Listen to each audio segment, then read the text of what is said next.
अस्सलाम वालेकुम आबादगार दोस्तों, मां हिते लोकेशन है मेहराण शुगर मिल टंडो अलियार में। ही के ज़मींदार आहिनि। मां हितां रस्ते सां गुज़रां पियो कि सीएड़ साहब आहिनि। बहरहाल जेकॾहिं पाण हुजनि हा त मूंखे ॾाढी ख़ुशी थी आहे उन्हनि सां मिली करे।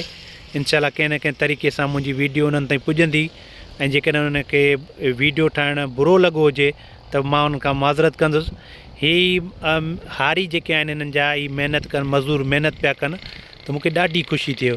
सो सीएड़ साहब छा कयो आहे त हिते हिन ज़मीन जो जेको आहे अपर लेयर आहे, हालांकि ॾाढी फर्टाइल लैंड थी लॻे मूंखे ऐं लटियासी वारियासी ज़मीन आहे, त हिननि जो अपर लेयर हिननि कढाए। हाणे ही भाण जेको आहे वथाण जो भाण था लॻाइनि, ॾिसो केॾो साफ़ु सुथिरो भाण आहे जंहिंमें हीअ जेकॾहिं का छापर अची थी वञे उन कला को किचिरो ॿिया काठियूं वग़ैरह अची थी वञनि त उन्हनि खे अलॻि कंदा था वञनि ऐं सफ़ाई वारो भाण जेको आहे ज़मीन जे हिकिड़ो तह ॾींदा था वञनि। लाज़मी ॻाल्हि आहे वथाण जे भाण जी जॾहिं असां ॻाल्हि कंदा आहियूं त डेफिनेटली उहा जेको आहे इन जी ज़रख़ेज़ी वधाईंदो आहे। हिननि हारियुनि खां असां कुझु सुवाल कयूं था, ॾिसूं त हिननि जो छा चवणु आहे।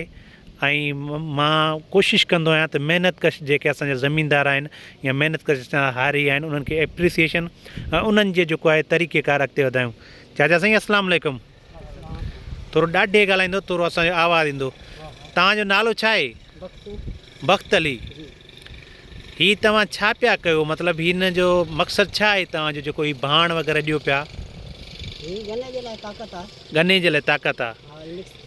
ही भाण मिक्स थी वेंदो, ज़मीन जी खे ज़रख़ेज़ कंदो। सही, नुक़सानु न आहे।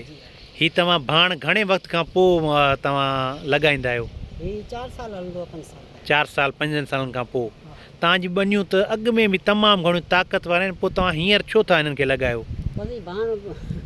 ताक़त वारो आहे, कम जी शइ आहे। सही सही, एकदमि खणंदो। हा, गन्ने जे फ़सुल जे लाइ छाजे करे जो गन्ने जो फ़सुलु असांजो मुसलसल 16 महीननि खां 18 महीननि ताईं हले थो ऐं उन खां पोइ वरी उनजो मुंडी थिए थी त मुंडी खे जेको आहे असांजो डीकम्पोज़ थींदो ॻरंदो उन 3-4 फ़सुल जेके हूंदा उन्हनि खे घणो फ़ाइदो ॾींदो। हा, ही माना 3 साल आहे हिन जो कमनि जो। सही सही, माशाल्लाह। ही तव्हांजे शुगर मिल बि तव्हांजे साम्हूं आहे। तव्हांजी वॾी महिरबानी। तव्हां ॾाढी महिनत पिया कयो, तव्हांजी महिनत मूंखे वणी आहे ऐं इंशाल्लाह ताला ही सोशल मीडिया ते ॾींदुसि। तव्हां आबादगार बि तव्हांजी महिनत खे लाइक कंदा। ठीकु आहे चाचा, थैंक यू।